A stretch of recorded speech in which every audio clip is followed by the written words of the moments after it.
ದರ್ಶನ್ ಅವ್ರ ಬಗ್ಗೆ ನಾನು ಹೇಳಲೇಬೇಕು. ದರ್ಶನ್ ಅವರು ಉದ್ಭವ ಮೂರ್ತಿ ಅಲ್ಲ, ತುಂಬ ಶ್ರಮಜೀವಿ. ಸಿನಿಮಾ ಶೂಟಿಂಗ್ ಶುರು ಆಗುವಾಗ ನನಗನ್ಸಿದ್ದು ನಾನು ಒಬ್ಬ ದೊಡ್ಡ ಸ್ಟಾರ್ ಜೊತೆ ಕೆಲಸ ಮಾಡೋಕ್ಕೆ ಹೋಗ್ತಾ ಇದ್ದೀನಿ ಅಂತ. ಸೆಟ್ಟಲ್ಲಿ ನನಗೆ ಅನಿಸಿದ್ದು ಒಬ್ಬ ಒಳ್ಳೆ ಕಲಾವಿದನ ಜೊತೆ ನಾನು ಆರ್ಟಿಸ್ಟ್ ಆಗಿ ಕೆಲಸ ಮಾಡ್ತಾ ಇದ್ದೀನಿ ಅಂತ. ಸಿನಿಮಾ ಎಲ್ಲ ಮುಗಿದು ಮನೆಗೆ ಬಂದಾಗ ನನಗನ್ಸಿದ್ದು ನನ್ನ ಜೀವನಕ್ಕೆ ಒಬ್ಬ ಒಳ್ಳೆ ಸಹೋದರ ಸಿಗ್ತ ಅಂತ. ಆ ಥರದ ಒಂದು ಪ್ರೀತಿ ನಮ್ಮೆಲ್ಲರ ಮೇಲೆ, ಅದೇ ಥರದ ಒಂದು ವಾತ್ಸಲ್ಯ ಸಿನಿಮಾ ಸೆಟ್ಟಲ್ಲೂ ಕೂಡ ಅಷ್ಟೇ, ತೆರೆ ಮೇಲೂ ಕೂಡ ಅಷ್ಟೇ. ಯಾವುದೇ ಒಂದು ಸೀನ್ ನಡೀತಾ ಇರಬೇಕಾದ್ರೆ ಅವ್ರು ಹೇಳ್ತಾರೆ, ಇದು ನಿಮ್ಮ ಸೀನು ಅಂತ, ಇದು ನಿಮ್ಮ ಡೈಲಾಗು ಅಂತ. ಅವ್ರಿಗೆ ಯಾವ ಕಲಾವಿದರಿಗೆ ಎಷ್ಟು ಸ್ಪೇಸ್ ಕೊಡಬೇಕು ಅಂತ ಗೊತ್ತು. ಹಾಗಾಗಿ ನೀವು ಸಿನಿಮಾ ನೋಡಿದಾಗ ಅಂದ್ಕೊಳ್ತೀರಿ, ಈ ಪುಟ್ಟ ಮಗು ತುಂಬ ಅದ್ಭುತವಾಗಿ ಅಭಿನಯಿಸಿರೋದನ್ನ ನೀವು ನೋಡ್ತೀರಿ. ಬಿರಾದಾರ್ ಸಾರ್ ಕೂಡ ತುಂಬ ದೊಡ್ಡ ಸ್ಕ್ರೀನ್ ಸ್ಪೇಸನ್ನು ತೊಗೊಂಡಿರೋದು ನೀವು ನೋಡ್ತೀರಿ. ಕುಮಾರ್ ಗೋವಿಂದ್ ಅವರು, ಅವಿನಾಶ್ ಅವರು, ಪದ್ಮವೇಸಂತಿ ಮೇಡಮ್ ಅವರು, ನಾನು, ನಮ್ಮೆಲ್ರಿಗೂ ಒಂದು ಚೇತನ್ ಅವರು, ಈಗ ಎಲ್ರಿಗೂ ಒಂದು ಸ್ಪೇಸ್ ಕೊಡೋದಿದೆಯಲ್ಲ, ಅದು ಬಹುಶಃ ತುಂಬ ಅಪರೂಪದ್ದು. ಆವಾಗಲೇ ನಾನು ಅದಕ್ಕೆ ನಿಮ್ಗೆ ಹೇಳಿದ್ದು, ಒಂದು ತಂಡವಾಗಿ ಹೇಗೆ ಗೆಲ್ಲಿಸೋದು ಅನ್ನುವಂಥ ಕ್ಲಾರಿಟಿ ಹೀರೋಗಾಗಲಿ ಡೈರೆಕ್ಟ್ರಿಗಾಗಲಿ ಎಲ್ರಿಗೂ ಇತ್ತು. ಹಾಗಾಗಿ ನಮಗೆ ನಮ್ಮ ಹೆಮ್ಮೆಯಿಂದ ಹೇಳ್ಕೊಳ್ತೀವಿ ಪ್ರತಿಯೊಬ್ಬರು ಕಲಾವಿದರು, ನಾವು ಈ ಸಿನಿಮಾದಲ್ಲಿ ಇರೋಕ್ಕೆ ಖುಷಿ ಆಗುತ್ತೆ ಅಂತ. ದರ್ಶನ್ ಸರ್ ಅವರು ತುಂಬ ಮಾಸ್ ಹೀರೋ, ಅವ್ರ ಫೈಟು ಅದನ್ನೆಲ್ಲ ನೋಡೋಕ್ಕೆ ಬರ್ತಾರೆ ಅಂತ ಎಲ್ಲರೂ ಹೇಳ್ತಿದ್ರಲ್ಲ, ನಾನು ತುಂಬ ಹತ್ತಿರದಲ್ಲಿ ನೋಡಿದ್ದೀನಿ. ಎಮೋಷನ್ ಸೀನ್ಗಳಲ್ಲಿ ಇಷ್ಟು ಅದ್ಭುತವಾಗಿ ಅವ್ರು ಆ್ಯಕ್ಟ್ ಮಾಡಿದ್ರು ಅಂದರೆ, ಕೆಲವು ಸೀನ್ಗಳಲ್ಲಿ ನಾನೇ ಹೋಗಿ ತಪ್ಪಿ ಅವ್ರನ್ನ ಮುದ್ದಾಡಿದ್ದಿದೆ, ಅಷ್ಟು ಚೆನ್ನಾಗಿ ಆ್ಯಕ್ಟ್ ಮಾಡಿದ್ರು.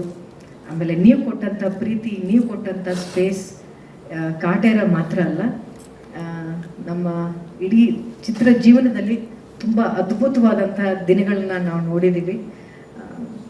ನಾನು ತುಂಬ ಹಿಂದೆ ಎಲ್ಲರ ಮನೆ ದೋಸೆನೋ ಅನ್ನೋ ಒಂದು ಸಿನಿಮಾದಲ್ಲಿ ನನ್ನ ಕೊನೆಯ ತಮ್ಮನಾಗಿ ಅವರು ಅಭಿನಯಿಸಿದರು. ಆ ಸಿನಿಮಾದಲ್ಲಿ ಅವರು ವಿಲ್ಲನ್ನು. ನಾನು ಆವಾಗ ದರ್ಶನ್ ಅವ್ರನ್ನ ನೋಡ್ತಾ ಇದ್ದಿದ್ದ ರೀತಿ ಬಂದು ಆ ಒಂದು ಕ್ಯಾರೆಕ್ಟರ್ ಮಾಡ್ತಾ ಇರುವಂಥ ಒಬ್ಬ ಕಲಾವಿದನಾಗಿ ನಾನು ಅವ್ರನ್ನ ನೋಡ್ತಾ ಇದ್ದೆ. ಆದರೆ ಅವರು ನಮ್ಮನ್ನು ತುಂಬ ಪ್ರೀತಿಯಿಂದ, ಗೌರವದಿಂದ, ಶ್ರುತಿ ಅನ್ನುವಂಥ ಒಂದು ಆರ್ಟಿಸ್ಟ್ ಅನ್ನೋ ಪ್ರೀತಿಯಿಂದ ಅವರು ನೋಡ್ತಾ ಇದ್ರು. ಅದೇ ದರ್ಶನ್ ಅವರು, ಅದೇ ಶ್ರುತಿ ಕಾಟೇರದಲ್ಲಿ ನಾನು ನೋಡುವಂತಹ ದೃಷ್ಟಿಕೋನ ಬೇರೆ ಆಗಿತ್ತು. ಒಬ್ಬ ದೊಡ್ಡ ಸ್ಟಾರ್ನ ನೋಡ್ತಾ ಇದ್ದೀನಿ, ಒಬ್ಬ ಸೆಲೆಬ್ರಿಟಿನ ನೋಡ್ತಾ ಇದ್ದೀನಿ, ಜನ ಎಲ್ಲ ತುಂಬ ಪ್ರೀತಿಸುವಂಥ ಒಬ್ಬ ಆರಾಧ್ಯ ದೈವವನ್ನು ನೋಡ್ತಾ ಇದ್ದೀನಿ ಅಂತ ನನಗೆ ದೃಷ್ಟಿಕೋನ ಬದಲಾಗಿತ್ತು. ಆದರೆ ಅವರಿಗೆ ಆ ಎಲ್ಲರ ಮನೆ ದೋಸೆಯಲ್ಲೂ ನೋಡ್ತಾ ಇದ್ದಂಥ ಒಬ್ಬ ದರ್ಶನ್ ಅವರಿದ್ದಾರಲ್ಲ, ಅದೇ ದರ್ಶನ್ ಅವ್ರನ್ನ ಇದೇ ಕಾಟೇರದಲ್ಲಿ ನೋಡಿದೆ. ಅವ್ರು ನೋಡ್ತಾ ಇದ್ದಂಥ ಪ್ರೀತಿ, ಅವ್ರು ಕೊಡ್ತಾ ಇದ್ದಂಥ ಗೌರವದಲ್ಲಿ ಯಾವುದೇ ವ್ಯತ್ಯಾಸ ಆಗಿರಲಿಲ್ಲ.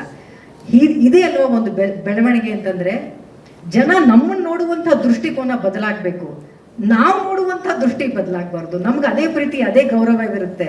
ಜನರ ಮನಸ್ಸಲ್ಲಿ ನಮ್ಮನ್ನು ನೋಡುವಂಥ ದೃಷ್ಟಿಕೋನ ಬದಲಾಗಬೇಕು. ಆ ಎತ್ತರಕ್ಕೆ ಅವರು ಇವತ್ತು ಬೆಳೆದಿದ್ದಾರೆ, ಪಕ್ಕದಲ್ಲಿರುವಂಥ ಎಲ್ಲರನ್ನೂ ಬೆಳೆಸ್ತಾ ಇದ್ದಾರೆ. ಕಾಟೇರ 29ನೇ ತಾರೀಕು ರಿಲೀಸ್ ಆಗ್ತಾ ಇದೆ. ನನಗೆ ತುಂಬಾ ಆಸೆ ಇದೆ. ನಾನು ವೈಯಕ್ತಿಕವಾಗಿ ಸಿನಿಮಾವನ್ನು ತುಂಬ ಪ್ರೀತಿಸೋಳು. ಇದು ನಮ್ಮ ಕನ್ನಡತನದ ಸಿನಿಮಾ. ಈ ವರ್ಷ ತುಂಬ ದೊಡ್ಡ ಸಿನಿಮಾಗಳು ಬಂದಿಲ್ಲ. ಎಲ್ಲರೂ ಹೇಳ್ತಾ ಇದ್ರು ಡಿಸೆಂಬರಲ್ಲಿ ಆ ಸಿನಿಮಾ ಬರುತ್ತೆ, ಈ ಸಿನಿಮಾ ಬರುತ್ತೆ, ಕಾಟೇರ ಹೇಗೆ ಏನು ಮಾಡುತ್ತೆ ಅಂತ. ನಾವು ಹೀಗೇನೆ ಆ ಸಿನಿಮಾ ಬರುತ್ತೆ, ಈ ಸಿನಿಮಾ ಅಂತ ಬರುತ್ತೆ ಅಂತ ಹೆದರ್ಕೊಳ್ತಾ ಇದ್ರೆ ನಾವು ಎದುರಿಸೋದು ಯಾವಾಗ ಅಂತ, ಹೆದರ್ಸ್ಬೇಕಾಗಿಲ್ಲ, ಎದುರಿಸುವುದು ಯಾವಾಗ ಅಂತ. ಈ ಸಿನಿಮಾ ಆ ಥರದ್ದು ಒಂದು ಒಳ್ಳೆ ಸ್ಪೇಸ್ ತಗೊಳ್ಳಿ. ಎಲ್ಲ ಹಬ್ಬಗಳಲ್ಲಿ ಯಾವುದೇ ಭಾಷೆಯ ಚಿತ್ರ ಬಂದರೂ ಕೂಡ ಕನ್ನಡ ಚಿತ್ರರಂಗ ದೊಡ್ಡ ಒಂದು ಬಾಕ್ಸ್ ಆಫೀಸಲ್ಲಿ ಗಳಿಕೆಯನ್ನು ಗಳಿಸುತ್ತೆ ಅನ್ನುವಂಥ ಒಂದು ಸ್ಪೇಸ್ನ ಕಾಟೇರ ಹುಟ್ಟಾಕತ್ತೆ ಅನ್ನುವಂಥ ನಂಬಿಕೆ ನನಗಿದೆ. ಅದಕ್ಕೆ ನಿಮ್ಮೆಲ್ಲರ ಮಾಧ್ಯಮದವರ ಎಲ್ಲರ ಒಂದು ಸಹಾಯ ಬೇಕು ಅಂತ ಕೇಳಿಕೊಂಡು, ನನಗೆ ಕೊಟ್ಟಂಥ ಇಷ್ಟು ದೊಡ್ಡ ಸಮಯ, ಸಿನಿಮಾದಲ್ಲಿ ಮಾತ್ರ ಸ್ಪೇಸ್ ಅಲ್ಲ, ಈ ಒಂದು ಪ್ರೆಸ್ ಮೀಟಲ್ಲೂ ಇಷ್ಟೊಂದು ಸ್ಪೇಸ್ನ ಕೊಟ್ಟಿದ್ದಕ್ಕೆ, ತಾಳ್ಮೆಯಿಂದ ಎಲ್ಲರೂ ಕೂತಿದ್ದಕ್ಕೆ ತುಂಬ ಹೃದಯದ ಧನ್ಯವಾದಗಳಂತ ಹೇಳ್ತೀನಿ. ನಮಸ್ಕಾರ. ಸ್ವಾದಿಷ್ಟತೆಯ ಸ್ವಾದ, ತಾಜಾತನದ ಆಹ್ಲಾದ, ಉತ್ತಮ ಆರೋಗ್ಯ ಮತ್ತು ಹೆಚ್ಚಿನ ರೋಗ ನಿರೋಧಕ ಶಕ್ತಿಯ ವೃತ್ತಿಗೆ ಈಗ ನಿಮಗೆ ಸಿಗುತ್ತಿದೆ ಉತ್ತಮ ಗುಣಮಟ್ಟದ ಪೌಷ್ಟಿಕಾಂಶ. Shri Vaidik millet health mix. ಇದು ಸಿರಿಧಾನ್ಯಗಳ ಸಂಪತ್ತು.